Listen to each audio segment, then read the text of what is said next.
17 juin 2021.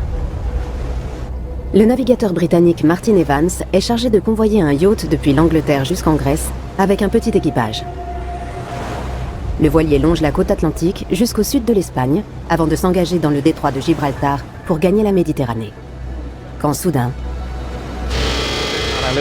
J'ai tourné la tête à droite et j'ai vu des orques le long du bateau. Je me suis demandé si je rêvais. En même temps, j'avais entendu parler de cette histoire. Mais quoi? C'était mon tour? J'ai crié aux autres, des orques! À l'été 2020, alors que le monde émerge des premiers confinements dus à la pandémie de Covid, un phénomène inexpliqué se produit le long de la côte ibérique. Des orques s'en prennent à des voiliers. Brighton, juin 2023.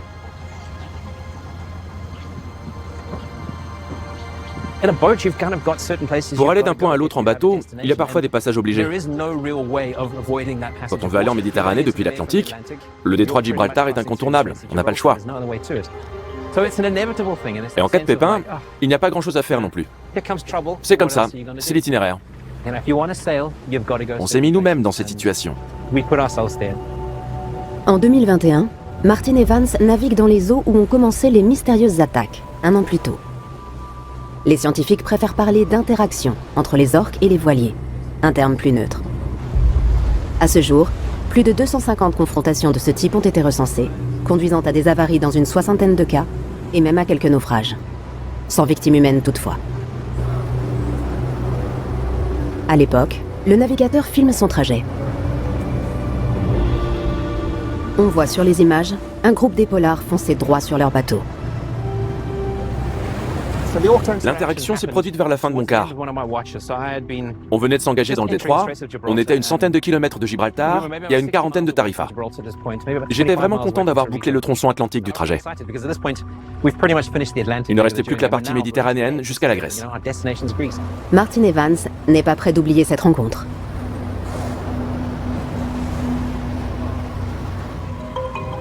Comment expliquer ce phénomène? Pour trouver un début de réponse, direction Nigran, dans le nord-ouest de l'Espagne.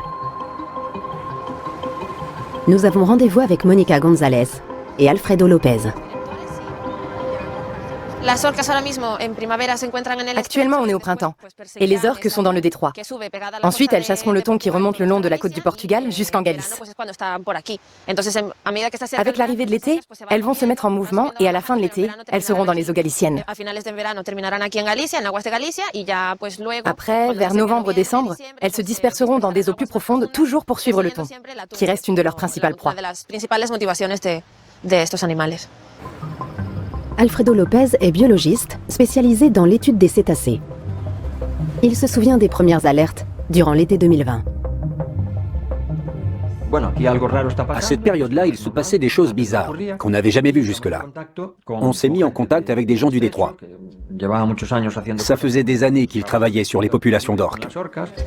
À la fin de l'été 2020, le chercheur crée avec des confrères espagnols et portugais le GTOA, groupe de travail sur l'orque de l'Atlantique.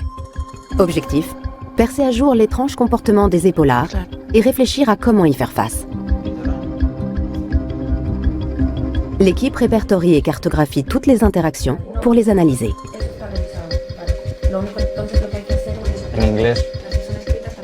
Ces interactions s'étalent de Marbella jusqu'au sud du golfe de Gascogne.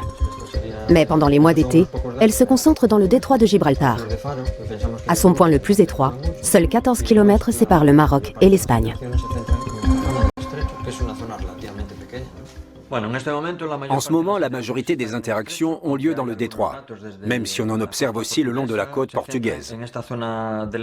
Elles sont en tout cas concentrées dans cette partie du détroit. On peut observer ici deux zones plus actives. Il y en a une au sud de Barbate et une autre au nord de Tanger. Dans cette zone, au nord de Tanger, les interactions enregistrées s'étalent du mois de mars au mois de mai. Et dans cette autre zone, plus au nord, on a eu des interactions entre avril et mai. C'est à cette période qu'il y en a le plus. Avec sa collègue Mónica González, biologiste marine, Alfredo López a mis au point une application qui permet de suivre au jour le jour les rencontres avec les orques recensées. On a des cartes avec des couleurs qui signalent les zones où il y a un risque d'interaction. Vert, c'est sans risque. Jaune, c'est qu'il y a un risque d'interaction potentiel. Et rouge, ce risque est élevé. Comme ça, les navigateurs repèrent les zones en rouge pour mieux les éviter. On a aussi un petit questionnaire qu'on demande de remplir aux navigateurs qui voient des orques. Et on essaye de comprendre ce qui se passe à partir des informations collectées. En cas d'interaction, les scientifiques ont mis au point un protocole de sécurité.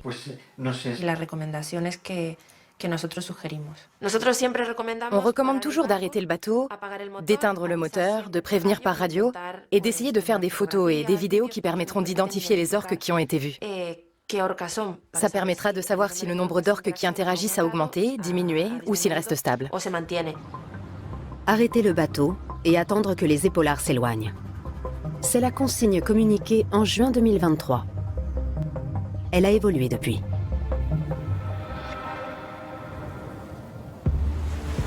Mais que sait-on au juste de ces prédateurs qui nous fascinent tant? Après l'espèce humaine, l'orque est le mammifère le plus répandu sur la planète. Les orques appartiennent à la même famille que les dauphins, ce qui peut surprendre vu leur taille. De fait, ce sont les plus grands delphinidés, des super prédateurs des océans, dotés de mâchoires plus puissantes que les requins blancs. Elles ont des stratégies de chasse sophistiquées et des structures sociales élaborées, très proches de celles de l'espèce humaine. Elles fascinent les scientifiques parce qu'elles forment une espèce remarquable, aux capacités d'adaptation exceptionnelles. Par exemple, elles modulent leur méthode de chasse en fonction de leur habitat. Ça a conduit à l'apparition de différents écotypes, une particularité passionnante. On peut vraiment dire que les épaulards présentent des modèles de comportement similaires à ceux des humains. Autre point important, ils sont capables de reconnaître leurs reflets dans un miroir, comme l'ont montré certaines expériences. C'est le signe d'une intelligence supérieure. La population mondiale d'orques peut se diviser en écotypes, des sous-espèces qui se distinguent par la morphologie, le répertoire de sons ou le comportement des individus. La classification en écotypes est caractéristique des orques. Elle vient du fait que ces différentes sous-espèces ont adapté leur comportement, leur régime alimentaire et parfois leur stratégie de chasse. On en dénombre une dizaine dans le monde. Certains écotypes peuvent cohabiter dans une même aire de répartition, mais ils communiquent rarement entre eux.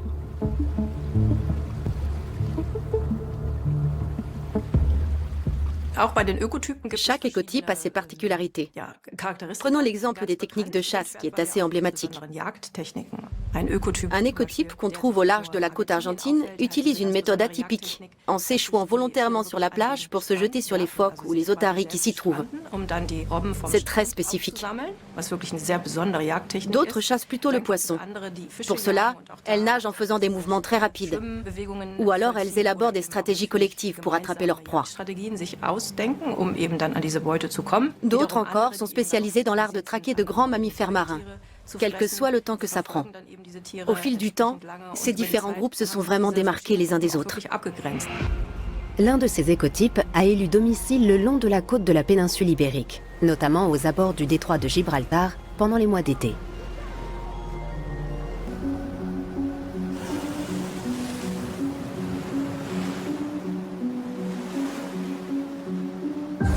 Au large de la côte sud de l'Espagne, les humains et les orques évoluent dans un même espace exigu. Le régime alimentaire des orques ibériques se compose principalement de thon rouge, une espèce qui amorce sa migration de l'Atlantique vers la Méditerranée pour se reproduire au mois de juin. Ce poisson peut dépasser 4 mètres de long et 600 kilos. Très prisé au Japon en particulier, il se vend à prix d'or. La convoitise qu'il suscite est responsable de l'effondrement des stocks. Grâce à l'instauration de quotas de pêche, la population de thon rouge commence à se reconstituer, mais elle reste fragile. Les orques ibériques se nourrissent de thon rouge de l'Atlantique. Les thons longent la côte méditerranéenne en passant par le détroit de Gibraltar et gravitent à proximité de la côte. C'est justement cet itinéraire qu'empruntent les orques pour leur migration. Elles sont donc très dépendantes de cette source de nourriture qu'elles suivent au fil des saisons. Les orques ibériques ont récemment été classés en danger critique d'extinction, car il ne reste plus qu'une cinquantaine d'individus adultes, ce qui est très peu. Ça tient principalement au fait que leur proie de prédilection, le thon rouge, a été fortement décimée et reste en déclin. Le comportement étrange des orques serait-il dû à une raréfaction de leur source de nourriture ? Revenons à la question du pourquoi. Dès la première année, on a identifié 9 spécimens qui interagissaient avec les bateaux. À l'exception d'un adulte, il n'y avait que des jeunes et des juvéniles. On a donc formulé quelques hypothèses, à défaut d'une explication avérée. L'une d'entre elles est que les orques ont inventé un nouveau comportement. Ce sont des animaux intelligents, surtout les jeunes et les juvéniles. Ils ont du temps, de l'imagination. Ils peuvent donc inventer quelque chose de nouveau et le reproduire. Ça s'est déjà vu ailleurs dans le monde. Par exemple, au Canada, pendant un moment, c'était devenu la mode chez les orques de se promener avec un saumon sur la tête. Dans les années 1980, une orque de l'océan Pacifique, au large de la côte nord-ouest des États-Unis, est observée arborant un saumon mort sur la tête. Bientôt, d'autres congénères l'imitent. Mais dès l'année suivante, le phénomène disparaît. À l'Institut de recherche sur la faune terrestre et aquatique de Büsum, dans le nord de l'Allemagne, la biologiste Anita Gilles étudie les mammifères marins. On ne sait absolument pas pourquoi elle faisait ça. Cet épisode a été décrit comme une mode, sans réelle explication. C'était peut-être un jeu qui se transmettait dans le groupe. Quand les scientifiques observent ce genre de choses, ils cherchent toujours à donner un sens au comportement et à comprendre la finalité pour l'animal, surtout dans le cas d'un superprédateur. Il serait logique qu'il s'agisse d'un moyen d'optimiser la chasse ou d'une stratégie d'adaptation à l'habitat. Mais l'affaire des saumons sur la tête est restée une énigme. Les interactions récentes ne seraient-elles qu'un jeu ? Alfredo Lopez propose une autre explication. L'autre hypothèse qu'on a élaborée, c'est qu'un spécimen adulte aurait été impliqué d'une façon ou d'une autre dans une situation problématique avec un bateau, qui lui aurait provoqué un traumatisme. Depuis, cet animal essaierait d'arrêter les bateaux pour éviter de revivre la même chose. On ne sait pas où est la vérité, mais plus ça va, plus on penche pour cette dernière hypothèse, parce qu'on a affaire à une orque adulte isolée. Mais bon, on reste dans des suppositions. On ne connaîtra sûrement jamais la vérité. Mais imaginons que notre supposition se vérifie.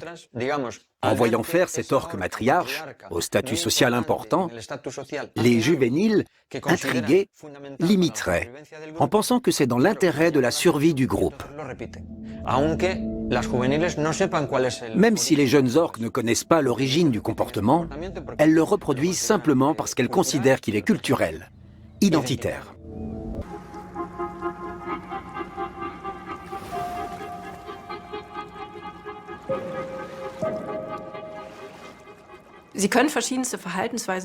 Les orques présentent des comportements très variés.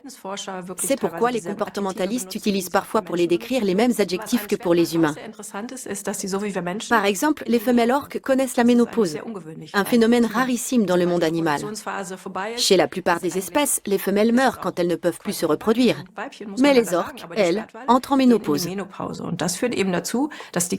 La grand-mère va donc parfois rester longtemps auprès de sa famille, ou de son pod, comme on dit. Elle va élever ses filles, mais aussi ses petits-enfants. C'est un facteur de cohésion pour l'ensemble du groupe et un phénomène passionnant. Ça montre aussi que les orques sont très proches de l'humain, y compris sur le plan biologique.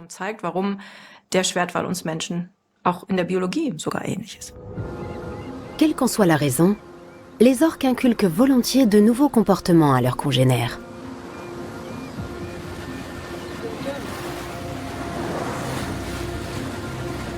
Le petit groupe qui interagit avec les voiliers est composé d'épaulards de différentes familles.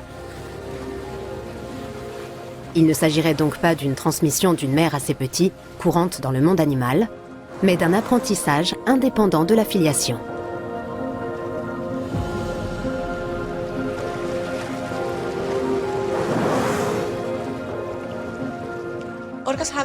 Les orques ont des comportements culturels comme les éléphants. Les femelles les plus âgées ont une grande intelligence et une bonne mémoire. Même à 80 ans, elles savent encore où se trouvent les meilleures zones de chasse ou les emplacements protégés. Elles peuvent faire passer ce savoir à leurs petits selon une transmission verticale. Mais on a démontré que cette transmission pouvait aussi se faire de façon horizontale. Entre cousins, par exemple, les épaulards peuvent tout apprendre, des techniques de chasse aux nouveaux jeux. Il me restait 5 minutes de quart avant la pause. Et derrière moi, j'ai entendu boum, boum, boum. J'ai cru que le pilote automatique était en panne. Mais non, quelque chose nous faisait dériver. J'ai tourné la tête à droite et j'ai vu des orques le long du bateau. Je me suis demandé si je rêvais. En même temps, j'avais entendu parler de cette histoire. Mais quoi? C'était mon tour. J'ai crié aux autres. Des orques! Qui sont les membres de ce groupe? Et comment les reconnaître? On en sait peu sur la répartition entre mâles et femelles au sein des orques ibériques. Mais il est établi que le groupe est soumis à un stress important. Le détroit de Gibraltar est l'une des voies navigables les plus fréquentées de la planète. Quelques 300 navires marchands y transitent chaque jour, sans compter les voiliers, les bateaux de pêche et de passagers, ainsi que le transport touristique. Or, cette intense circulation maritime croise ici la route des orques qui chassent le thon rouge de l'Atlantique, une activité essentielle à leur survie. La migration de l'orque suit de près celle du thon. Au printemps, on l'observe principalement au sud de la péninsule ibérique, vers l'Algarve, dans le sud du Portugal, et vers le golfe de Cadix, car c'est à cette période que le thon commence à migrer vers la Méditerranée. Mais l'été, les orques privilégient le détroit de Gibraltar. Elles se tiennent en embuscade et attendent les populations de thon sur le chemin du retour. C'est dans le détroit, entre mai et août, qu'ont lieu la plupart des interactions. Y compris celle qu'a vécue Martin Evans en 2021. J'étais très angoissé, comme paralysé par la peur et en même temps sous l'effet d'une poussée d'adrénaline intense. Je me demandais ce qui allait se passer et si un morceau du gouvernail pouvait se casser sous l'effet des coups de boutoir. Dans ce cas, on risquait d'avoir d'autres avaries au niveau de la coque et de prendre l'eau. Et je n'avais aucune envie de sortir le canot de sauvetage.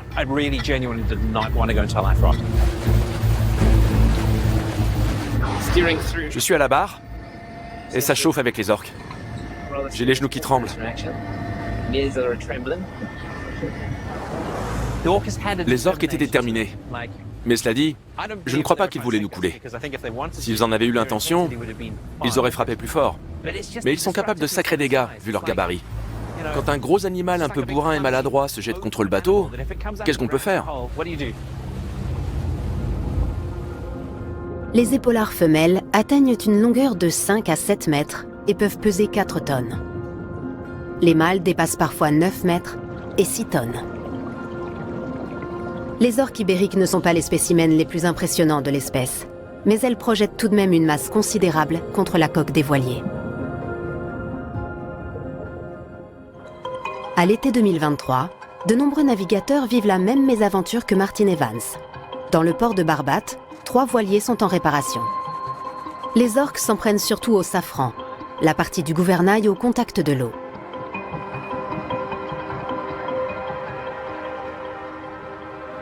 Vincent Henry est originaire de Bretagne.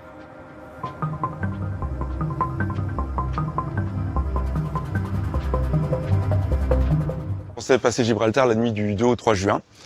Et en fait, on a rencontré trois groupes consécutifs d'orques. Un au début de la nuit du 2, et puis 2 autres le matin du 3 juin. Et finalement, on a fini en escale ici. Voilà, ben là, hop. Deuxième. La nuit est longue et angoissante. Ah ouais. Vers 10 h du matin, le catamaran atteint le port de Barbate avec une avarie de safran.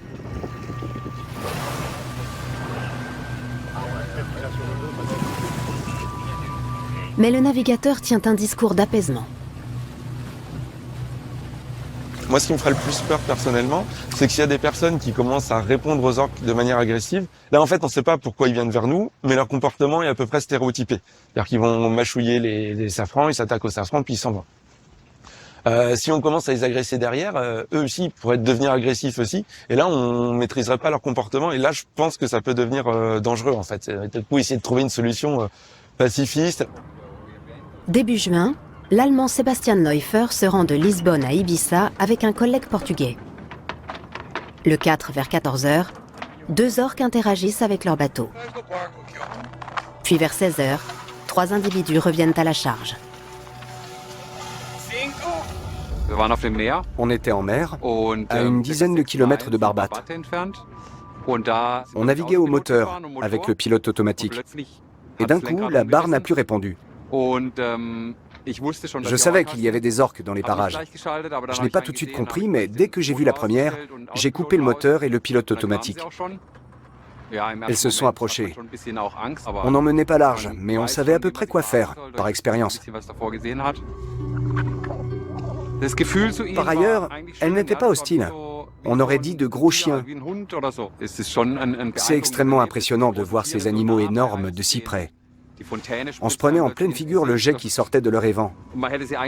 On aurait pu les toucher si on était descendu dans l'eau, mais on n'y tenait pas vu la situation. Elles se sont mises à tellement secouer le bateau qu'il fallait faire attention à ne pas passer par-dessus bord. Romain Nevenier, de Marseille, a croisé la route des Épaulards un matin. On a directement stoppé le bateau parce que c'était les recommandations en vigueur et on les a vus assez rapidement se rapprocher de nous de manière pas extrêmement violente. Ils étaient 3 ou 4 à ce moment-là, ils se sont rapprochés de nous, ils se sont directement dirigés vers notre safran et ils ont commencé directement à manger notre safran. C'est hyper impressionnant parce qu'ils sont très majestueux, ils sont très grands et du coup on s'est retrouvés entourés de plus d'une dizaine d'orques pendant 2 heures, donc c'était impressionnant, oui. Selon la jeune femme, les Épaulards n'en avaient pas après les occupants du bateau. On n'a pas senti que les orques avaient un comportement agressif. Ce qui est agressif, c'est le fait qu'ils sont en train de manger notre safran et que par conséquent on va plus être manœuvrant. Mais on se sentait pas agressé à proprement parler. Par exemple, on était à certains moments à l'arrière du bateau pour regarder le safran. On était très proche d'eux et ils n'avaient pas de comportement directement envers nous. Ils n'avaient pas l'air en tout cas. On a vécu une expérience assez incroyable qu'on espère ne pas revivre dans les prochains jours. Raphaël Pecci Aragon dirige le chantier naval de Barbate. Son carnet de commandes est plein. On a celui-là, 1, 2, le catamaran 3, le voilier à côté 4, derrière il y en a un autre, 5, là-bas un autre, 6. Du coup ici on est à... Ici en ce moment il y en a 6, attaqués par des orques. Plus ceux qui sont dans l'eau, qui attendent leur tour pour être réparés. Il s'interroge lui aussi sur les raisons de ce comportement. On sort la mèche, on l'accroche, après je descends voir, d'accord? C'est très compliqué de savoir pourquoi, très difficile, parce que ce sont des animaux qui sont dans leur habitat, et nous, on est les intrus. Les orques ont très bien pu avoir un problème un jour avec un bateau. Comme elles sont très sociables, elles se sont peut-être approchées d'une embarcation et quelqu'un leur a fait du mal. Ou alors elles veulent juste jouer, s'entraîner. On ne sait pas. Moi en tout cas, je n'en sais rien. Je ne pourrais pas dire ce qui déclenche ce comportement chez elles. L'état des bateaux en réparation témoigne de la puissance des mâchoires des orques. Elles s'en prennent au safran du gouvernail. C'est toujours au niveau du gouvernail. Mais elles cognent aussi la coque. Ça, c'est les orques qui l'ont fait. On voit où elles ont frappé, où leur tête a touché la coque. Sur ce bateau là-bas, les dégâts sont beaucoup plus importants. Il a perdu son gouvernail. Il a un trou énorme, une énorme fente qui va de l'extérieur jusqu'à l'intérieur, sur toute la largeur de la coque.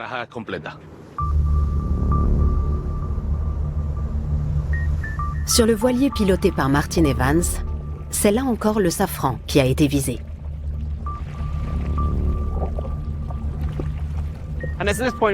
Elles nous encerclaient.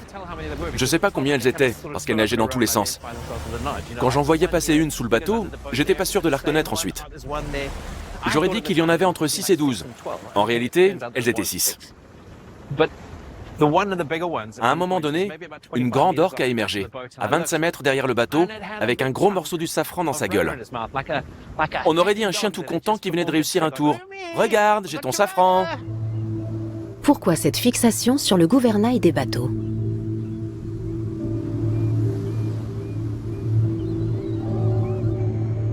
Jon Zelling, de la fondation FIRM, est biologiste spécialisé dans la faune marine. Il observe les orques du détroit de Gibraltar depuis une vingtaine d'années. Il y a beaucoup d'explications possibles. Peut-être qu'un événement désagréable a provoqué la colère d'une orque. Mais si ça se trouve, ce n'est qu'un jeu. Ce comportement rappelle celui d'autres épaulards, ceux qui chassent les baleines. Ils leur mordent les nageoires caudales et dorsales pour les empêcher de s'enfuir. Puis ils les harcèlent pendant des heures s'il le faut. C'est donc peut-être l'expression d'un instinct de chasse. Mais il y a aussi d'autres chercheurs qui pensent plutôt que les orques perçoivent ces bateaux comme un enrichissement de leur environnement et qu'elles ont envie de jouer avec eux. Anita Gilles n'est pas convaincue par ces hypothèses.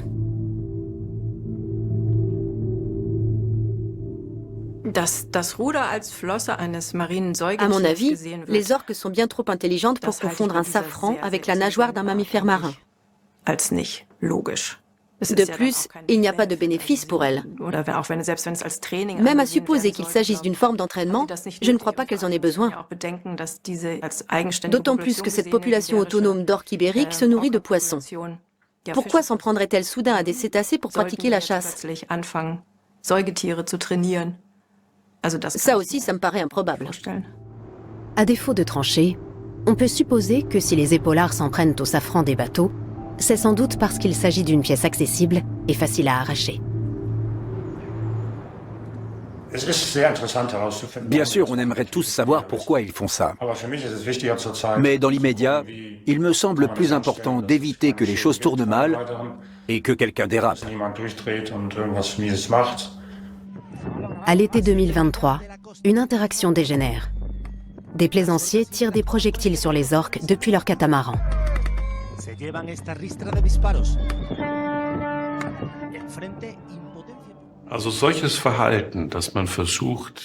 Repousser agressivement ces animaux énormes, qui ont démontré leur intelligence et leur capacité d'apprentissage, c'est une réaction instinctive. Mais elle montre à quel point nous sommes déconnectés de la nature. Avec un peu d'expérience ou un minimum de réflexion, on éviterait ce genre de comportement et on ferait mieux de ne pas croiser la route de ces animaux puissants, massifs, sensibles et capables d'apprendre. Une attitude agressive ne peut conduire qu'à une réaction agressive en retour. Or, en mer, nous ne sommes pas en position de force. Nous ne sommes pas dans notre élément, alors que les orques, elles, jouent à domicile. Elles sont plus robustes, plus grandes, plus agiles. Il est donc extrêmement dangereux de s'en prendre à elles, car en cas de contre-offensive, la situation risque de mal tourner pour les humains.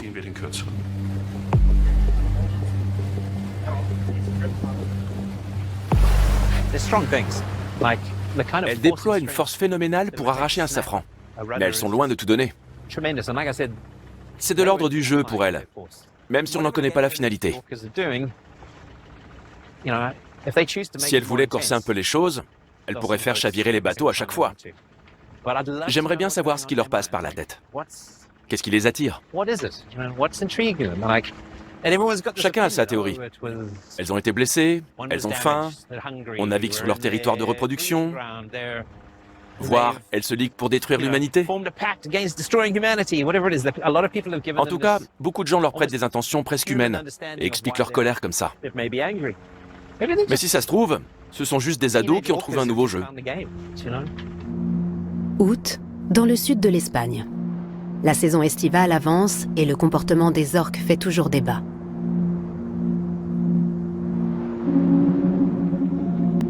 Désormais, les navigateurs se passent le mot pour éviter les interactions indésirables. Mieux vaut rester près de la côte avec le moteur allumé. Et quand on en voit arriver, il faut partir à grande vitesse dans la direction opposée. Mais en juin 2021, Martin Evans ne disposait d'aucune recommandation.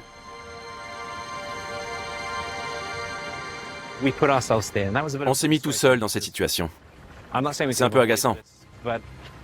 Je ne dis pas qu'on aurait pu l'éviter, mais on aurait peut-être pu modifier notre trajectoire. On aurait pu être mieux informé sur la localisation des orques. Quand je vois la carte qui recense les interactions, j'ai l'impression que la nôtre a eu lieu là où il y en a le plus. À l'avenir, peut-être faudra-t-il trouver d'autres itinéraires pour traverser le goulet d'étranglement de Gibraltar. En principe, les orques ne chassent pas l'espèce humaine. Nous sommes leurs concurrents, pas leurs proies, car nous pêchons les mêmes espèces qu'elles. Mais il faut admettre qu'elles sont un cran au-dessus de nous. Ce sont des super-prédateurs, alors que nous sommes des mésoprédateurs, plus faibles, d'un niveau intermédiaire. Nous ne sommes qu'un élément de leur environnement, la mer, où elles ont un très net avantage.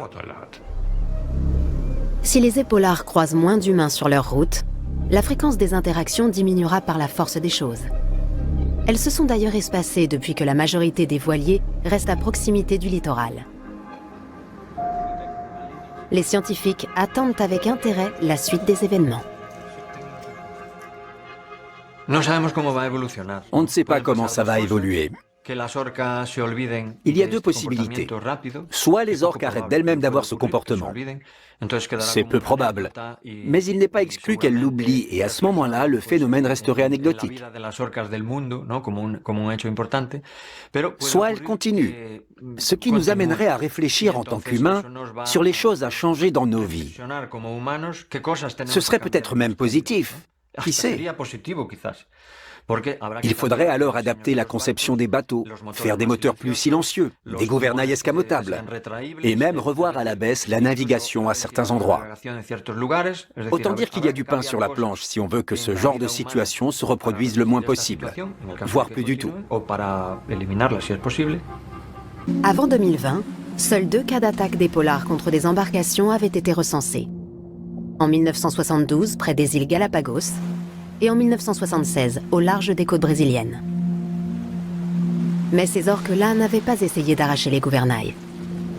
Celles de Gibraltar semblent bien être les premières à se coordonner pour empêcher des bateaux d'avancer.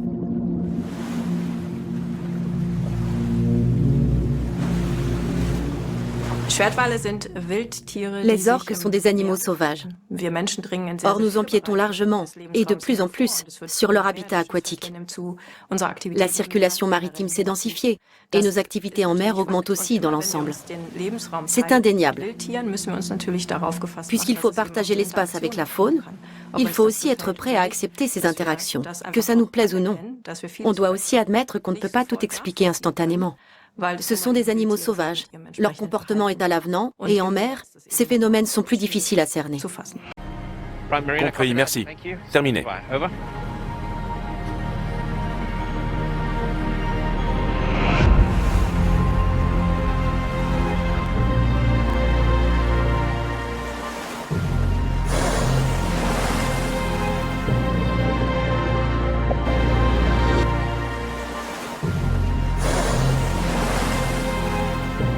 You are navigating and you suffer an interaction, the first you should do is to stop the boat. If you can, turn off the engine, speak with the radio to alert the rest of the boats and try to keep a low profile. I know this is a very scary moment, but if you are nervous, you are shouting, or maybe you are throwing something to the orca's curiosity could increase a lot because it's something new for it. So if you have a low profile, the orca can feel bored and they leave.